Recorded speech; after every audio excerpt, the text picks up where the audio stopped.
Raríssimas, raríssimos e raríssimas, bom dia, René de Paula Júnior falando aqui no Radinho de Pilha, 27 de fevereiro de 2026, sexta-feira que eu acabo me permitindo aqui, me concedendo um pouco mais de, não sei, de leveza, um pouco mais de amplitude, um pouco mais de ousadia em algumas conexões, e eu espero que assim a gente consiga de alguma maneira amarrar aqui que esse foi uma semana cheia de coisas um pouco difíceis de digerir. Vamos ver se a gente consegue avançar um pouco e tentar encontrar ecos e ressonâncias que a gente não tenha percebido inicialmente.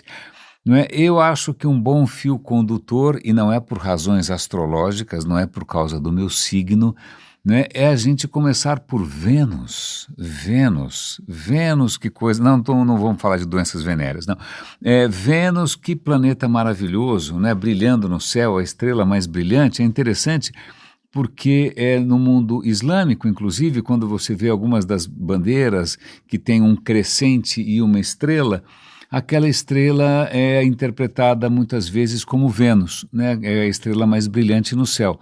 Pelo que eu percebi, pelo que o Claude me contou, né, Vênus também é associado a Fátima, que tem alguma importância qualquer no islamismo, né? Vênus também é a deusa do amor, por que não? Né? E vamos já que falar de amor, e já a gente vai falar mas também logo a gente fala do planeta, mas comecemos por amor. A gente sabe já é um tema recorrente aqui no Radinho, que dependendo da sua ascendência, né, de onde vieram seus antepassados, sobretudo se vieram da Europa, ou de uma boa parte da Europa, você deve ter alguma coisa entre 3% e 4% de DNA de Neandertal. Isso não é demeritório, isso provavelmente trouxe inúmeras vantagens, vale lembrar que era uma espécie muito robusta, com um cérebro inclusive maior que o nosso, não é? Mas então a população europeia tem aí uma boa porcentagem de DNA Neandertal. A gente vem descobrindo ao longo do tempo outras participações aí genéticas dos Denisovans, daqui e de lá. A gente está começando a desvendar um pouco o nosso passado por um caminho que é bastante inesperado, que não é máquina do tempo, não é regressão hipnótica, vidas passadas, mas é genética.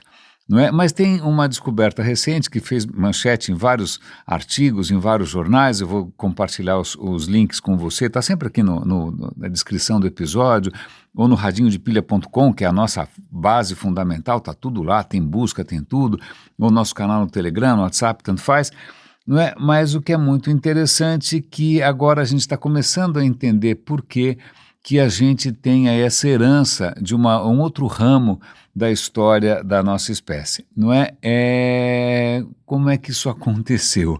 Não é? Porque quando você percebe ali que de repente você pode ter tido algum tipo de gravidez um pouco, digamos, diferente, qual foi o contexto disso? Foi um contexto de estupro, conquista, violência, e aí? Mas o que é interessante, e eu não sou um geneticista para entender os detalhes, mas o que eu percebi ali é que se nós humanos, ou humanos modernos, vamos chamar assim, a gente tem uma boa porcentagem de DNA Neandertal, pelo menos brancos europeus, o mesmo acontece com os Neandertal. Os Neandertal têm o pouco DNA que a gente conseguiu aqui e ali, né, a gente conseguiu em alguns espécimes, a gente conseguiu ali refazer o DNA, a gente percebe que tem bastante DNA humano também.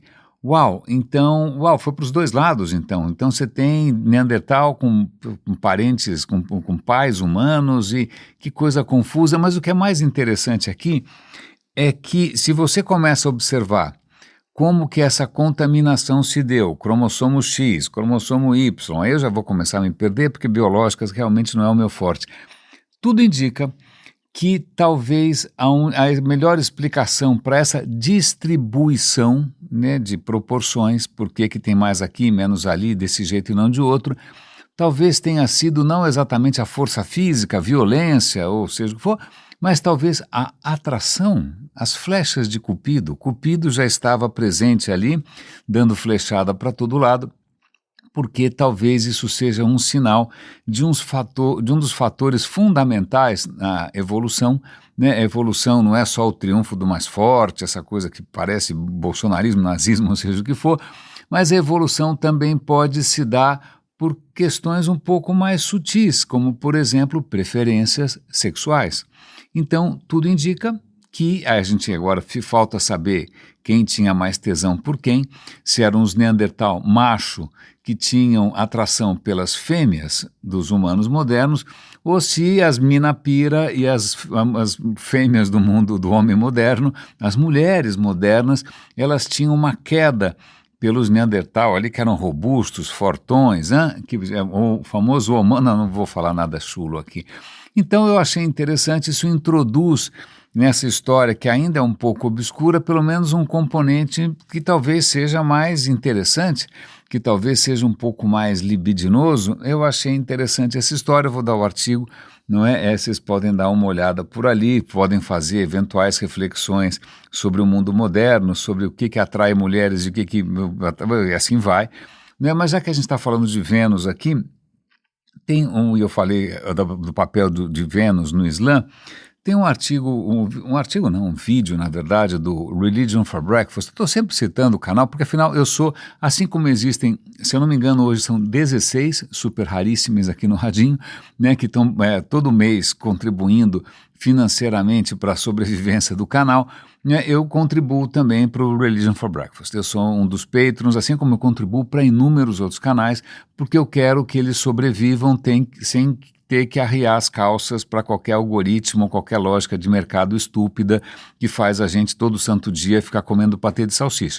Né? Então, assim, para a gente tentar preservar conteúdos que têm uma lógica um pouco mais, digamos, saudável, uma lógica um pouco mais humanista, então eu apoio diversos criadores, assim como alguns super raríssimos apoiam o Radinho também. Mas o Religion for Breakfast fez um episódio hoje, ele está lançando, espaçadamente, alguns vídeos sobre o tema do ateísmo. E agora ele fez um vídeo sobre o que parece ser uma tendência que foi percebida de várias maneiras, por várias instituições, inclusive satélites, que talvez a religiosidade no mundo islâmico, ou pelo menos no mundo árabe, parece estar diminuindo. O que isso quer dizer? Isso aí a gente entra na verdade eu comecei a assistir o vídeo ontem, já era tarde, a coisa começou a ficar tão confusa que eu falei, cara, eu não estou mais com cabeça, amanhã de manhã eu vejo. Eu assisti agora de manhã, porque realmente a coisa é um pouco complexa, sobretudo do ponto de vista linguístico. A gente esquece que nem tudo tem uma tradução direta. O que quer dizer, como é que você descreve no mundo da língua árabe, né, como é que você descreve alguém que é ateu? Ateu vem do grego, que é quer dizer não, e theos, que quer dizer Deus. Então, ateu é alguém que não acredita em deuses, em geral, porque não é só não acreditar no seu, não acreditar em nenhum. Não é? Porque afinal todo mundo que acredita em um Deus é ateu em todas as outras, né? Se você é um monoteísta ferrenho, você certamente não vai acreditar em uma série de outros deuses por aí. Então todo crente também é de uma certa maneira um quase ateu completo. Mas voltando, como é que você traduz? A gente herdou isso dos gregos, e os gregos, essa é uma palavra que vem de antes do cristianismo, claro, não é? E como é que você descreve alguém que se diz ateu na língua árabe? Aí o bicho pega, porque o vídeo demonstra lá, eu não vou lembrar as palavras todas, porque eu não sei absolutamente nada de árabe, acho que a única coisa que eu sei de árabe é que lá quer dizer não. Eu sei porque quando você viaja para um país árabe, como, sei lá, você viaja para o Egito, você viaja para o Marrocos, qualquer lugar desse, aí você vai ser rodeado por uma turba de criancinhas tentando pedir dinheiro ou vender alguma coisa desnecessária, e aí você tem que ficar o dia inteiro desesperado falando lá, shokram. Lá, shokram quer dizer não, obrigado. Então lá quer dizer não e shokram quer dizer obrigado, é a única coisa que eu sei para justamente escapar do assédio da molecada.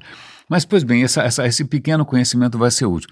Porque, veja, existem várias palavras ali que são carregadas de alguns significados difíceis. Aliás, a palavra usada normalmente para descrever a questão da fé, aparentemente em árabe, se eu não me engano, é uma palavra chamada din. E din não quer dizer necessariamente a crença numa coisa superior, no deísmo, ou seja o que for. Né? Quer dizer disciplina, quer dizer que você comprou o pacote todo, ou alguma coisa parecida com isso. E aí as palavras que existem, já tem os números ali estão indicando de uma maneira um pouco questionável, um pouco indireta, é muito difícil você mapear isso, né, que está, de repente, nos últimos anos, a porcentagem no mundo árabe de pessoas que se dizem não religiosas, talvez tenha passado de 8 para talvez 13, dependendo da faixa de idade, da demografia, talvez 18, não é? Está crescendo um pouco mais, mas isso é tudo um pouco nebuloso, eu já vou explicar por quê, não é? Mas a questão é como é que você, no mundo árabe, você pergunta se você é ateu.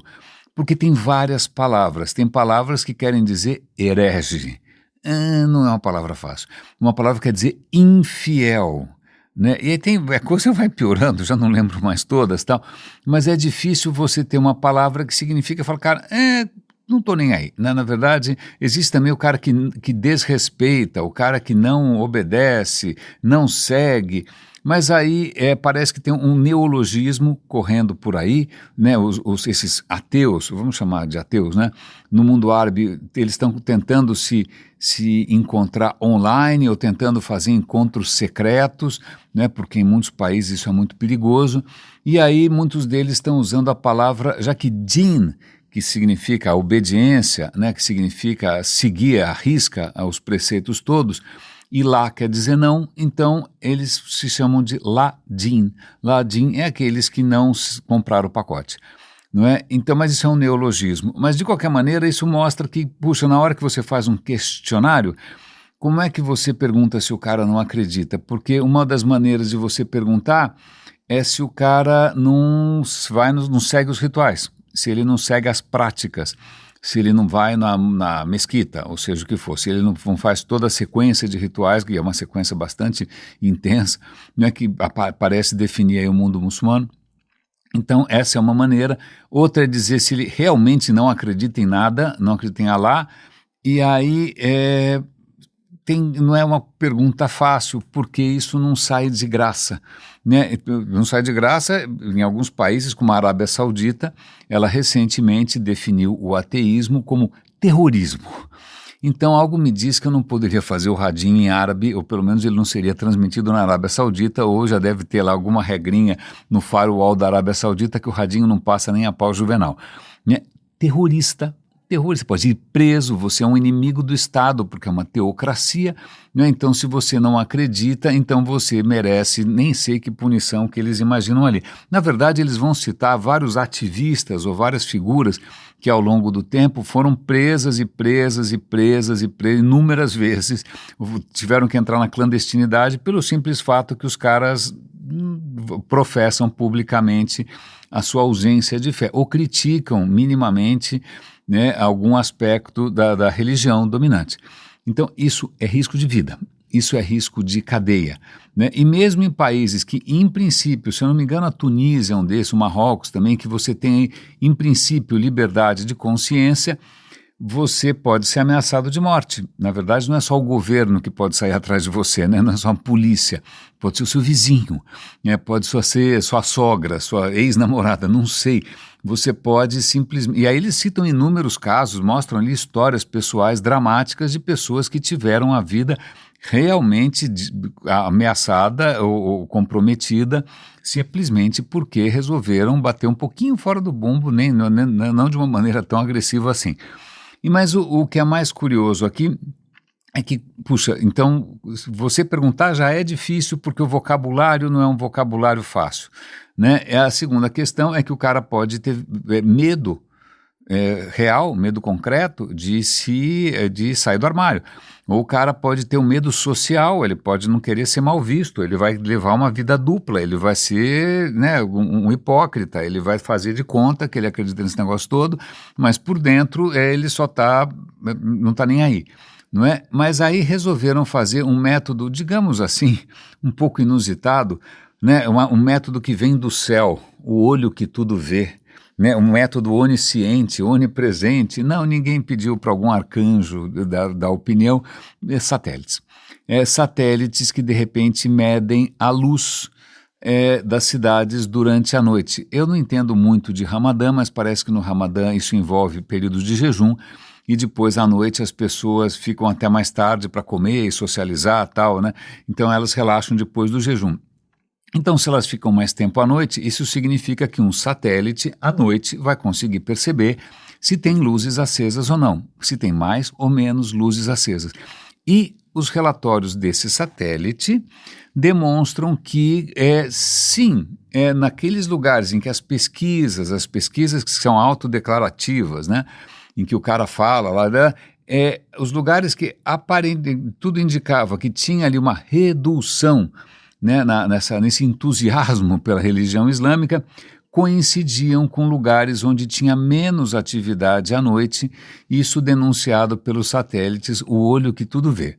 Pois bem, o vídeo é muito interessante, tem muitas histórias pessoais ali, fala um pouco também do processo que muitas pessoas estão passando para chegar a esse distanciamento. Às vezes pode ser um estalo, pode ser um clique, ou então pode ser um processo gradual, ou então a pessoa em algum momento se desilude violentamente por causa de uma doença, de uma morte, de uma perda, mas aí depois volta porque afinal ela gostava dos rituais, ou gostava das práticas, porque afinal no Islã você tem toda uma preocupação com a caridade, você tem toda uma preocupação com o aspecto social, né? E aí de repente isso você não quer negar, né? Mas isso também é uma questão até interessante, não é porque nenhuma religião tem um monopólio da caridade. Você pode ter países perfeitamente generosos, gentis, empáticos, não é que de repente um Japão, por exemplo, né? Ou sei lá, qualquer outro, não é? Então, veja que é interessante, dá para algumas pessoas conseguem falar, olha, tá legal, eu não estou acreditando exatamente no pacote transcendental, esotérico, místico e outros mundos, mas, cara, eu gosto dessa história do bem, de fazer bem, de não enfiar o pé na jaca, de não tomar álcool, ou seja, o que for. Veja, eu não tomo álcool, não é por nenhuma razão religiosa, mas é por uma razão simplesmente biológica.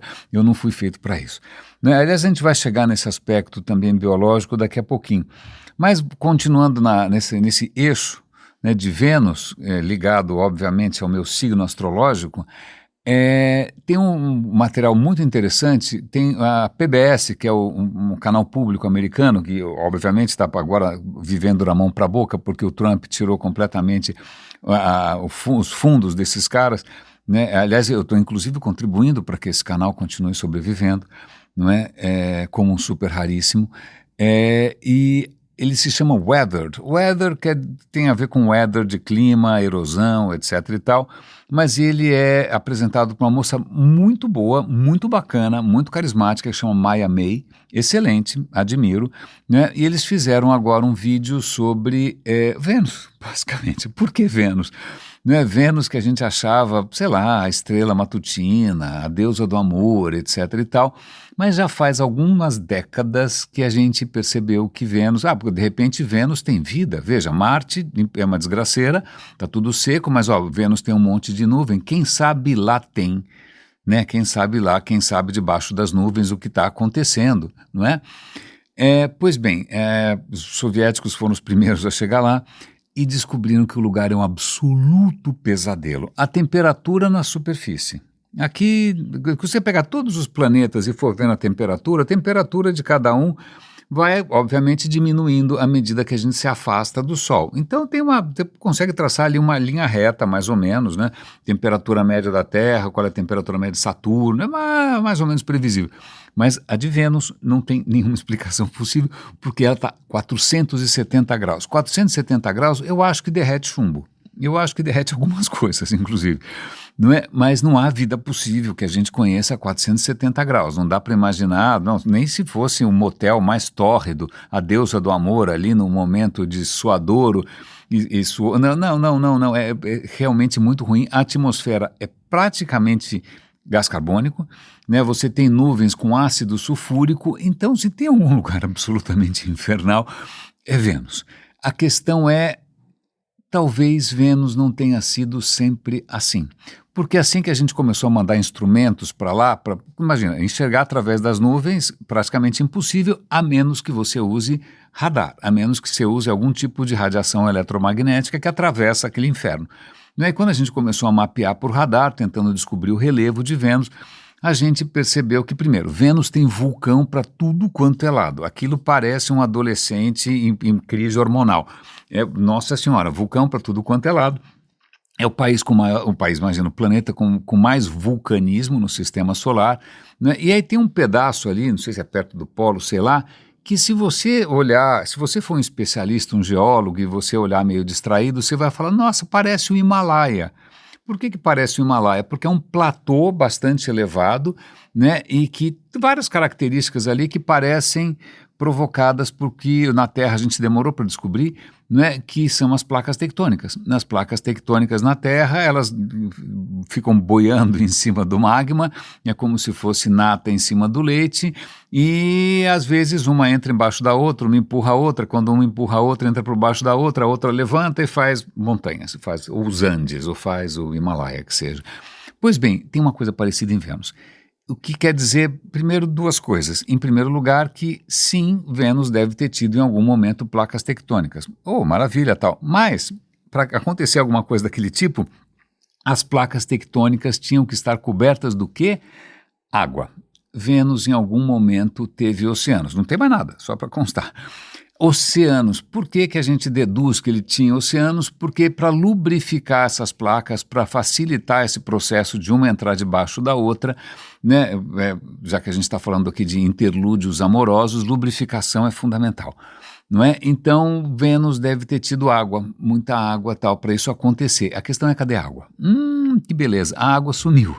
Por que a água sumiu? E aí tudo indica que foi por um efeito cascata, né? Praticamente ali uma avalanche de desgraças. Os vulcões devem ter liberado uma quantidade cada vez maior de gás carbônico. Chegou uma hora que a temperatura começa a subir, porque o gás carbônico faz a atmosfera reter mais calor, não é? A temperatura começou a subir, quando ela chega, sei lá, próximo de 100 graus, adivinha o que acontece? A água evapora. Aí o oceano começa a evaporar, né? No que o oceano começa a evaporar, ele acaba se perdendo, eventualmente até pode separar o oxigênio do hidrogênio, o hidrogênio vai embora. Eles até percebem que se a gente analisar o hidrogênio que tem na atmosfera da Terra e a gente analisar o hidrogênio que tem na atmosfera de Vênus, que a gente detecta daqui de longe, ali é um hidrogênio mais pesado, é um hidrogênio deutério, é uma variedade do hidrogênio que demora mais para evaporar. Então, quando tudo evaporou, sobrou o hidrogênio mais gordinho. Então, como tem muito deutério em Vênus, isso é sinal de que ali tinha água e a água evaporou.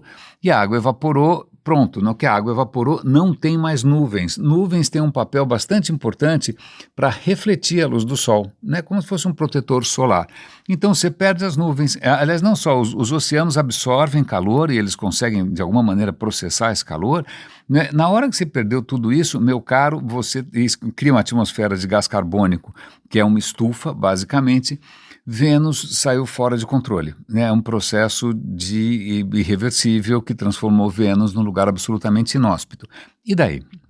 E daí porque, veja, não que a gente vá conseguir fazer a concentração de gás carbônico atingir um nível de Vênus, porque o nível que os caras têm lá é colossal, não é? Mas o que acontece se a gente continuar bombando gás carbônico na atmosfera através de combustíveis fósseis, levando a nossa vida do jeito que a gente está levando? Então, os cientistas estão percebendo que talvez a gente comece a ter aí alguns pontos irreversíveis na medida em que a gente ultrapassa alguns limites muito rápido. A questão da velocidade é fundamental. Porque esses processos vulcânicos já aconteceram na Terra várias vezes. O vídeo demonstra que várias extinções globais estão ligadas a eventos vulcânicos, né? Então vem vulcões ali, começa a soltar gás carbônico pra caramba, mas são processos que demoram dezenas de milhares de anos. Não é como nós aqui que estamos fazendo isso em 200 ou 100, não é? E então já aconteceu antes aqui na Terra, né? Mas o que acontece é que a Terra tinha ainda mecanismos que conseguiam reverter isso de alguma maneira. As nuvens, os oceanos, as formas de vida, né? Tira um pouco do gás carbônico da atmosfera, esse gás carbônico vai parar no mar, vai dissolver no mar. Então, mesmo nos momentos em que a gente teve picos de gás carbônico, a Terra eventualmente ficou muito mais quente. A vida dos dinossauros, por exemplo, é um momento desse. E o que acontece é que devagarinho o planeta consegue, por conta desses fatores todos, nuvens, oceano, etc. e tal, consegue baixar de novo o gás carbônico. Acontece que a gente está começando a chegar perto de um patamar que não está muito longe, talvez 2100, vocês estarão vivos, eu nem a pau Juvenal, não é? O que vai acontecer é que alguns tipos de nuvens vão começar a ficar virtualmente impossíveis. Tem um tipo de nuvem lá que eu já esqueci, se é cúmulo, estrato, eu sou péssimo para nome de nuvem, eu sempre esqueço, mas ela ajuda pra caramba a refletir a luz do sol, mas ela só é possível dentro de algumas condições. Se você alterar um pouco essas condições, elas não são mais possíveis. E se elas não são mais possíveis, vai entrar uma luz do sol insana aqui e a coisa vai esquentar muito mais e a coisa vai acelerando, né? Eu não vou usar a palavra exponencial aqui, porque eu não quero ficar alimentando esse culto da exponencialidade pelo pessoal da Singularity University. Mas, veja, a gente já está começando a perceber alguns desses, em inglês chama tipping points, esses pontos que não tem mais retorno, né, que de repente as nuvens não se formam mais, as geleiras se derretem, né, um oceano desaparece, os rios deixam de correr, né, e isso faz com que qualquer previsão que a gente pudesse inicialmente criar, elas fiquem obsoletas porque a coisa se autoalimenta e a coisa pode sair fora de controle. Então, sim, em vários momentos da história humana, né, e a gente olhou para Vênus e pensou que isso podia ser uma boa cantada para o Neandertal levar uma moça, né, para sua caverna, né, ou que isso podia ser uma boa metáfora religiosa, ou que isso podia ser, né, o brilho do amor. Na verdade, a gente tinha que começar a olhar para Vênus com outros olhos, né? Vênus é aquele efeito, eu não sei se vocês se lembram, acho que na década de 70, 80 tinha uma propaganda de vodka, que era a vodka Orloff, e aí ela falava assim, eu sou você amanhã. Né? E era, obviamente, não era alguém com ressaca vomitando, mas era alguém bonitão, feliz e tal. Então, ó, se você beber Orloff, amanhã você vai estar bem. Então, esse é o efeito Orloff, a Vênus, eu sou você amanhã, se a gente não fizer absolutamente nada a respeito. E já que eu mencionei, en passant, no começo desse episódio, a questão biológica, eu vou compartilhar com vocês aqui uma conversa que acho que começou ontem à noite e continuou hoje de manhã no café. O café a gente conversa bastante aqui. E é uma questão que talvez não aflija vocês ainda, talvez já aflija alguns, mas é aquela sensação de um leve estranhamento com relação ao mundo que o cerca. Né? Não sei, tanto faz se é bloquinho, música, alguma coisa dessas, provavelmente já está começando a parecer um pouco esquisito para você. Né, sobretudo se você passou de uma certa idade. E aí a questão, para mim, acho que tem a ver, inclusive, com algumas balelas que a gente acaba ouvindo quando a gente vê gurus de tecnologia, esses caras, gurus de palco, né, que ganha dinheiro para falar o que os patrocinadores querem que ele fale, não é? Mas a questão é que muitos desses gurus, quando de repente aparece alguma coisa que é notoriamente, visivelmente perigosa, sei lá, social media lá atrás, né, telas para crianças, pensa aí, o que mais? Não, metaverso não foi para lugar nenhum, mas AI, por exemplo, né, hoje mesmo tem a notícia que o fundador do Twitter, que também tem uma barba meio de profeta, ele parece alguma figura realmente transcendental. Aliás, eu não sei se você alguma vez já leu algum livro do Jeffrey Martin. Ele é um autor que promete expandir a sua consciência e colocar você no nível mais elevado de percepção do mundo. Ele tem uns livros que chamam Finders. Eu não sei como é que esse cara, espero que esse cara não tenha feito sucesso no Brasil, espero de coração. Primeiro, porque obviamente é tudo bananada, e segundo, porque esse cara está aparecendo como ali um brotherzão do Epstein.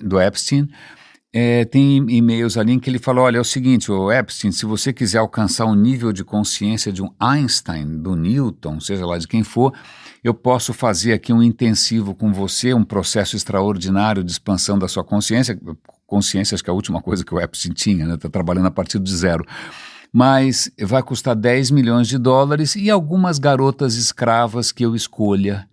Então veja que esse guru transcendental, obviamente querendo levar você para um caminho muito mais etéreo, transcendente, longe da matéria, o cara estava interessado em dinheiro, estava dando dicas inclusive de como fazer, como ser pago sem que isso chamasse a atenção do fisco, né? Ou seja, caixa 2, lavagem de dinheiro, coisas assim, mas também incluindo ali no pacote mocinhas, que ele pudesse fazer o que ele quisesse. Então, desculpa, isso como um pequeno parênteses, eu não consigo deixar de contar essa história. Mas muitos gurus de tecnologia, quando você fala de AI, né? Então o Jack Dorsey do Twitter, agora ele é CEO de uma outra empresa que eu não lembro como é que chama, não sei se é Block, alguma coisa assim. Ele disse, olha, eu vou demitir 40% dos meus funcionários e sim, é por causa de AI. Então, quando vou eu, né, em algum lugar aqui, no Roda e Avisa, no LinkedIn, e falo, gente, AI prepare-se, porque a casa vai cair.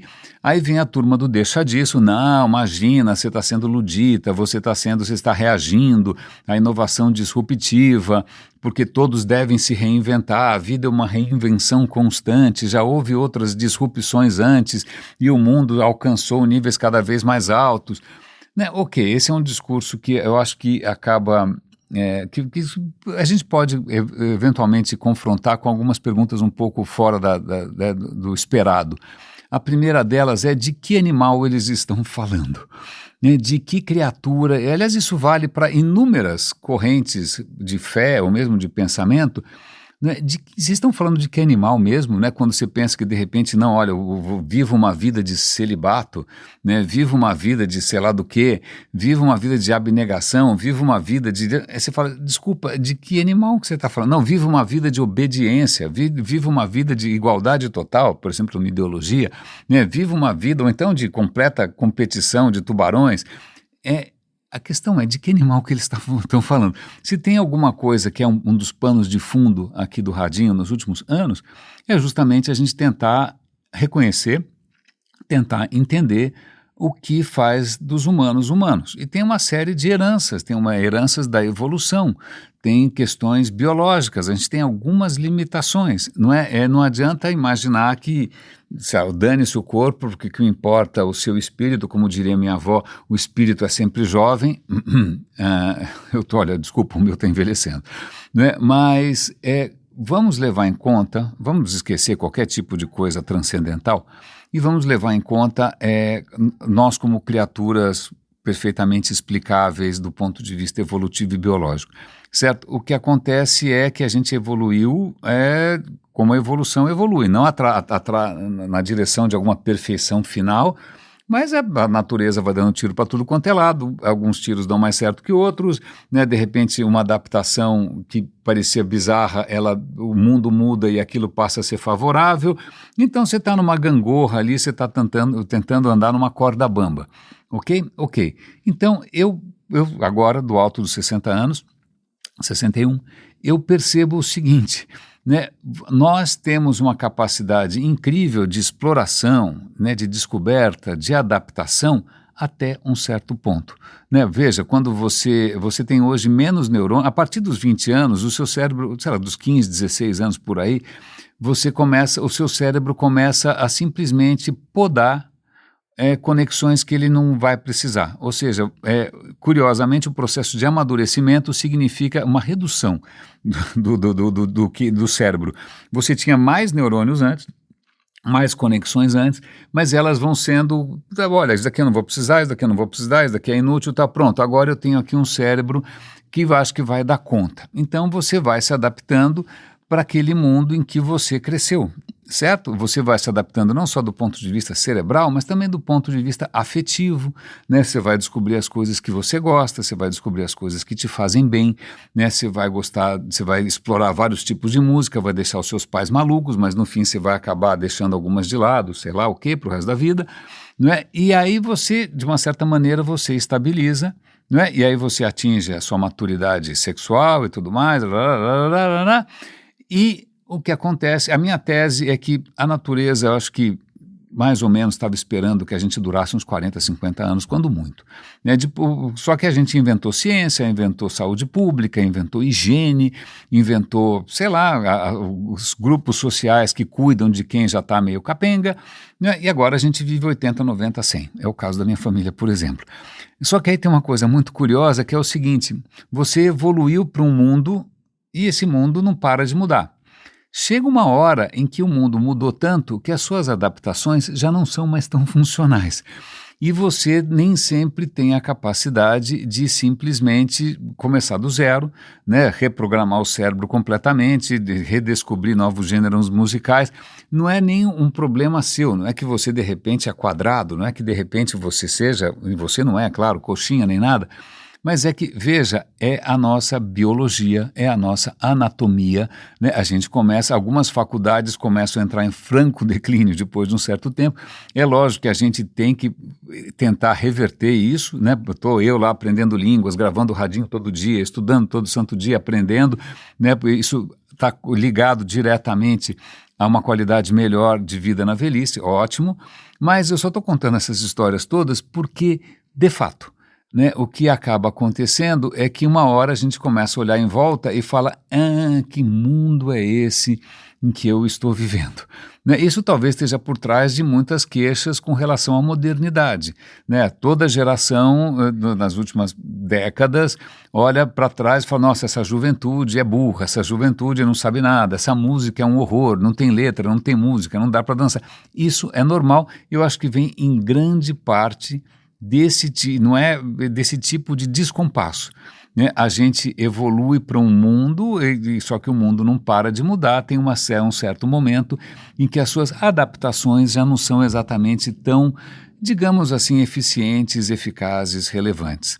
Então, isso talvez ajude a entender a questão geracional, né? Talvez ajude a entender a dificuldade com adolescentes que estão justamente naquela fase exploratória do vale tudo, né? Eles ainda não conseguiram descobrir o que realmente faz mal para o fígado ou não, espero que descubram em algum momento, né? Mas eu estou lembrando dessa história toda porque quando a gente se depara com muitas sistemas de pensamento, sistemas de organização social, ideologias, crenças, tal, a pergunta é de que animal eles estão falando, que talvez não sejamos nós. Porque, aliás, se eu não me engano, o Wilson, que é um biólogo renomadíssimo, ele já falou uma vez, olha, marxismo faria todo sentido para formigas. Para formigas, marxismo está ótimo. Mas pessoas, elas têm outros impulsos. Pessoas, elas têm outras necessidades. Pessoas não querem ser absolutamente todas iguais.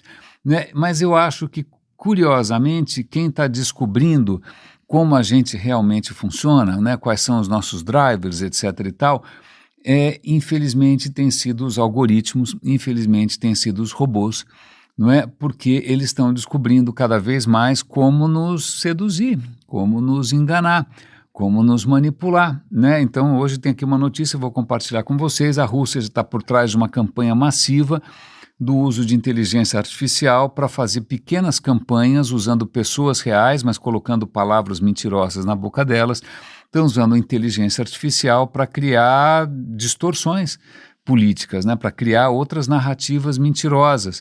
Né? E isso não é nenhuma questão de genialidade hoje em dia de algum Putin ou Goebbels, ou seja o que for. Eu acho que hoje a gente está de frente ou diante de uma outra forma de vida que entende a gente melhor do que a gente mesmo entende, mas que está usando isso, infelizmente, para fins, digamos assim, espúrios. Esse é um pequeno desabafo. Acho que sexta-feira é bom para isso. Né? Mas acho que, então, fica aqui o convite, vocês estão convidados a continuar nessa saga, nessa pequena jornada sem bússola, né? Para a gente tentar entender do que a gente é capaz, o que efetivamente faz bem, né? Como que a gente pode, eventualmente, imaginar maneiras que tragam à tona o melhor de nós, né, que fortaleçam as nossas fortalezas, né, e que não abusem das nossas fragilidades, porque são muitas e acho que o ChatGPT sabe disso melhor do que todo mundo. Raríssimas, raríssimos e raríssimos, espero que essa semana tenha valido a pena, espero que esse episódio tenha valido a pena. Eu agradeço aqui pela tolerância, pela paciência, com os meus devaneios e com as minhas pequenas crises aqui intelectuais, afetivas e emocionais, e agradeço de coração aos super raríssimos. Cuidem-se, por favor, um grande abraço e até segunda-feira.